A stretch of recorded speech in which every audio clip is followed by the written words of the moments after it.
السلام علیکم، میں ہوں ارشد عالم. آپ دیکھ رہے ہیں گلوبل انصاف پی کے. آج کی ویڈیو بنانے کا مقصد یہ ہے کہ جیسا کہ آپ جانتے ہیں کہ پاکستان کی سیاست میں ایک بھونچال سا آیا ہوا ہے. عمران خان کو ہاسپٹل شفٹ ہونا تھا 48 آورس میں عدالتی حکم میں، اور اب تک ہوئے نہیں ہیں. اس کے ساتھ 28ویں ترمیم کا معاملہ ہے، اور نون لیگ کی سیاست، پیپلز پارٹی کی سیاست، اسٹیبلشمنٹ کیا سوچ رہی ہے. آج اس حوالے سے ہماری ویڈیو ہے، اس کو ڈیکوڈ کریں گے تمام معاملات کو. تو ویڈیو کے آخر تک ضرور بنے رہیے گا. تو چلیں آج کی ویڈیو. السلام علیکم. پاکستان کی سیاست اس وقت ایک ایسے اہم موڑ پر پہنچ چکی ہے جہاں ظاہری بیانات کچھ اور ہیں، پس پردہ کھچڑی کچھ اور پک رہی ہے. سینئر صحافیوں کی رپورٹس نے سیاسی ایوانوں میں ایک نئی بحث چھیڑ دی ہے. بیرسٹر سیف کی بانی P T I Imran Khan سے ملاقات کو محض ایک عام ملاقات نہیں بلکہ فیصلہ سازوں کی جانب سے صلح کا ایک غیر رسمی پیغام یا آئس بریکر سمجھا جا رہا ہے. آج کی اس ویڈیو میں ہم تفصیلی تجزیہ کریں گے یہ ملاقات صلح کا پیغام کیوں سمجھی جا رہی ہے، بلاول بھٹو مریم نواز کے رد عمل میں اتنا واضح فرق کیوں ہے، 28ویں ترمیم کے بدلے پی ٹی آئی کو کیا مل سکتا ہے، اور آنے والے دنوں میں اسٹیبلشمنٹ نون لیگ اور پی پی کی حکمت عملی کیا ہوگی.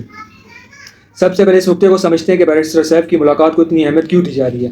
بیک چینل اور رابطہ کار کا کردار. بیرسٹر سیف کی شناخت ہمیشہ سے ایک ایسے رہنما کی رہی ہے جن کے اسٹیبلشمنٹ اور تمام سیاسی دھڑوں کے ساتھ بنیادی رابطے قائم رہتے ہیں.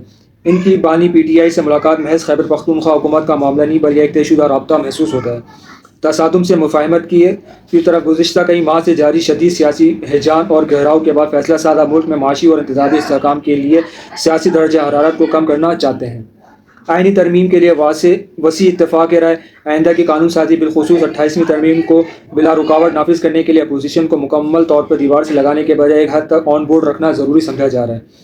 اس سارے معاملے پر حکمران اتحاد کے دو اہم ترین اتحادیوں بلاول بھٹو زرداری اور مریم نواز کا موقف ایک دوسرے سے بالکل مختلف ہے. پیپلز پارٹی اور بلاول بھٹو کا موقف مفاہمت کی روایت. پیپلز پارٹی ہمیشہ سے ڈائیلاگ کے دروازے کھلے رکھنے کی پالیسی پر چلتی ہے. کنگ میکر کا کردار. بلاول بھٹو سمجھتے ہیں کہ اگر اسٹیبلشمنٹ اور پی ٹی آئی کے درمیان تلخی کم ہوتی ہے تو پیپلز پارٹی درمیانے پل میڈیٹر کا کردار ادا کر کے مسلم لیگ نون پر اپنا سیاسی دباؤ برقرار رکھ سکتی ہے. سیاسی جگہ پولیٹیکل اسپیس کم ہونے کا خوف. مسلم لیگ نون کو خدشہ ہے کہ اگر اسٹیبلشمنٹ اور پی ٹی آئی کے درمیان معاملہ طے پا جاتے ہیں تو نون لیگ کی موجودہ حکومت کی سیاسی قیمت اور اہمیت ختم ہو جائے گی. بیانیے کی مجبوری. مریم نواز کا سخت موقع اپنے نون لیگ کے بیانیے اور ووٹر بلز کو برقرار رکھنے کے لیے ایک دفاعی حکمت عملی ہے. سیاست میں مفت میں کچھ نہیں ملتا، یہاں ہمیشہ گیو اینڈ ٹیک ہوتا ہے. اگر 28ویں ترمیم پر پیش رفت ہوتی ہے تو ممکنہ فارمولہ کچھ یوں ہو سکتا ہے. پارلیمانی تعاون. 28ویں ترمیم پر خاموش یا فعال حمایت اور بائیکاٹ کی پالیسی کا خاتمہ. قانون و مقدمات میں ریلیف. بانی پی ٹی آئی اور مرکزی رہنما پر درج مقدمات میں قانونی نرمی اور ممکنہ ضمانتیں. احتجاجی سیاست. سڑکوں کو سیاست اور دھرنوں سے گریز کا وعدہ. Political space. Media coverage. جلسے جلوسوں کی اجازت اور سیاسی سرگرمیوں پر عائد پابندیوں میں نرمی.